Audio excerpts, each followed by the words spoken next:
Hi friends, welcome to my channel TS audio story. आज मैं आपको बहुत ज़्यादा इमोशनल स्टोरी सुनाने वाली हूँ और चैनल पर अगर आप नए आए हैं तो चैनल को सब्सक्राइब ज़रूर करें। मैं एक मामूली औरत हूँ, इतनी मामूली हूँ कि आपकी नज़र भी मुझ पर नहीं पड़ी, लेकिन मैं आपको देख रही हूँ। आप अपनी बीवी के साथ डॉक्टर के यहाँ जा रहे हैं, उसकी कोख में लड़की या लड़का, यह जानने के लिए। असल में आप अपनी लड़की की हत्या करना चाहते हैं, कोख में ही।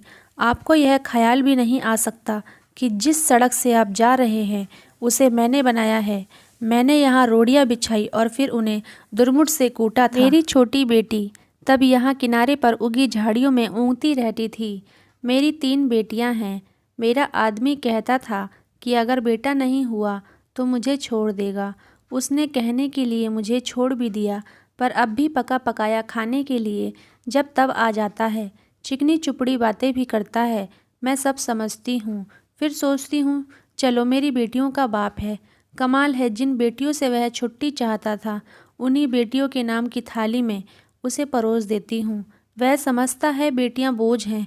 मेरी तीनों बेटियाँ सांवली हैं, उनकी काली आँखें हैं, बड़ी बड़ी पके जामुनों जैसी, और हाथ बड़े फुर्तीले हैं, खूब काम करती हैं। मेरी ही तरह वह तरह तरह के धंधे पीटेंगी, पर फिर भी उनके होने से मुझे बड़ी तसल्ली है। मैं अकेली तो नहीं हूँ ना। तुम समझते हो लड़कियाँ बेकार होती हैं, औरतों के कामों को आप जानते ही नहीं। अरे देखो, मैंने सड़क बनाई, धान की रोपाई की, कपास चुना, कपड़े की फैक्ट्री में रीलिंग की और आलू खोदे, 3 बेटियों को जन्म दिया, पाला पोसा। क्या मैं बेकार हूँ? ये जो तुम चाय पीते हो, इनकी पत्तियाँ भी लड़कियाँ ही चुनती हैं, और क्या क्या नहीं करती। इतने धंधे औरतें करती हैं कि गिनवाने मुश्किल। और तुम्हारा ये सूटर कोई 1 पौंड का होगा। 1 पौंड ऊन इतनी होती है कि दिन रात लगाकर 3 दिन में उसका सूटर बनता है, जिसके मुझे 12 रुपये मिलते थे।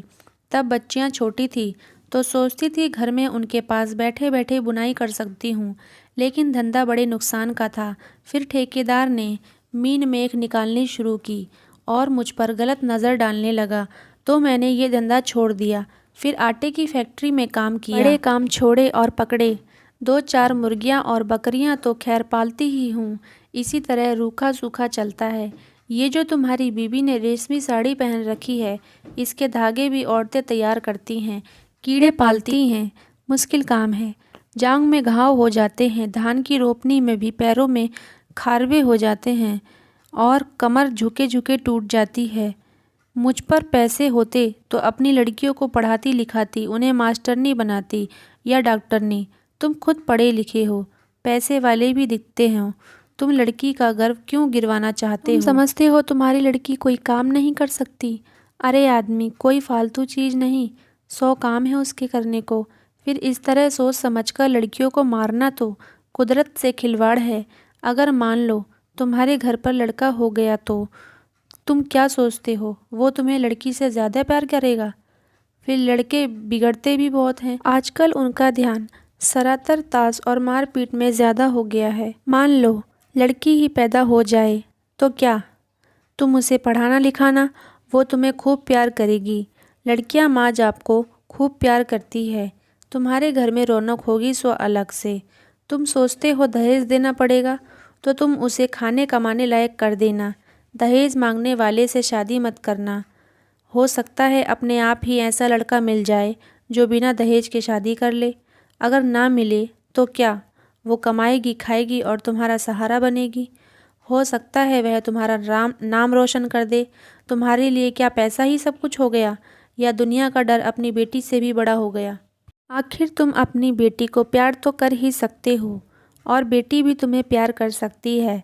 माँ बाप और बच्चे का इतना रिश्ता बहुत हुआ, इसके लिए तो आदमी जीता है।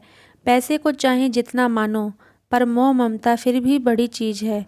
इसे बनाए रखने में ही खैर है, नहीं दुनिया उजड़ी समझो। कुदरत के साथ इतनी मनमानी अच्छी नहीं। लड़कियों को तुम ऐसे ही गिरवाते रहे तो औरतें कितनी कम हो जाएंगी।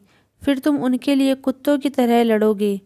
दहेज के डर से आज उन्हें मरवा सकते हो तो कल फिर पैसे के लालच में बेचोगे भी। इस तरह क्या दुनिया बड़ी अच्छी हो जाएगी, या तुम्हारे घर परिवारों में खुशियाँ छा जाएगी। तुम जो रेशमी साड़ी पहनकर इसके साथ चली आई हो, इससे इतना डरती क्यों हो? सोचती हो यह तुम्हें छोड़ देगा? ये मिचमिची आँखों वाला अगर तुम्हें छोड़ भी दे तो क्या तुम मर जाओगी? मैं तो पढ़ी लिखी भी नहीं थी, मैं तो तानों से नहीं डरी। आदमी ने छोड़ने की धमकी दी तो कह दिया ले छोड़ दे। अब भी मेहनत करके खाती हूँ, तब भी मेहनत कर लूँगी, पर वो क्या मुझे छोड़ पाया?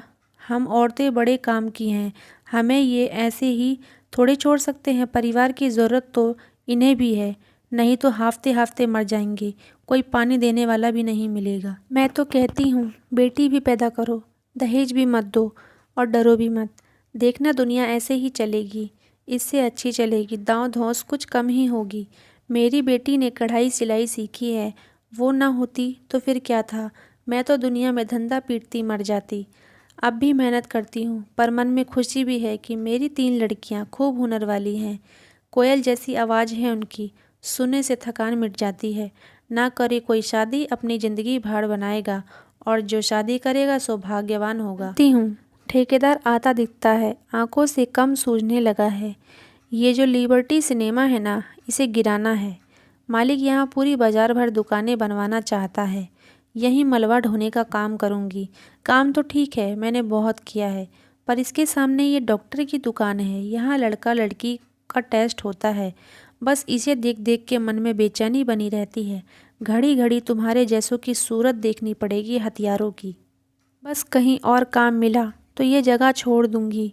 देखूँ तब तक तो यहीं काम करना पड़ेगा। मैं पढ़ी लिखी होती तो ये सब बातें लिख देती, फिर तो तुम भी मेरी बात किताब में पढ़ लेते और पढ़कर तुम भी कहते करतारी देवी बात तो पते की कहती है। तो दोस्तों आपको कहानी अच्छी लगी होगी। कहानी अच्छी लगी हो तो वीडियो को लाइक, चैनल को सब्सक्राइब ज़रूर करें